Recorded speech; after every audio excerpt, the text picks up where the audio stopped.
Welcome to Luca and Miguel. Enjoy the video. In this video, I will explain how to use your Hamleys Bubble Gun. First, let's get it ready for action. Carefully remove all packaging and ensure you have all the parts. Next, locate the battery compartment, usually on the handle. Make sure it's completely dry. Then, insert 3 fresh AA batteries, paying close attention to the plus and minus symbols for correct placement. Finally, prepare your bubble solution by gently opening the bottle. Now that your bubble gun has power, it's time to add the fun. Take the special bubble solution that came with your gun and carefully pour it into the small dipping tray. Be sure to fill it only up to the marked maximum line, which is usually about 1/2 inch deep. Overfilling can lead to messy spills, so take your time and be precise. A clean nozzle ensures the best bubble production.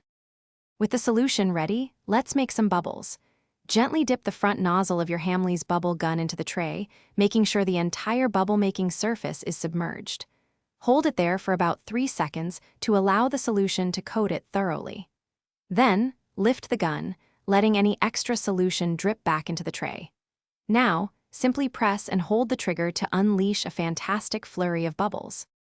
To keep your Hamleys bubble gun in top condition for many playtimes, proper care is essential. After each use, pour any leftover bubble solution back into its bottle or discard it. Gently wipe down the gun's nozzle and outer surfaces with a slightly damp cloth to remove any residue. If you plan to store the gun for more than a few weeks, it's a good idea to remove the 3 AA batteries. Store it in a cool, dry spot, away from direct sunlight. Thanks for watching and please subscribe. It's the best investment you'll ever make.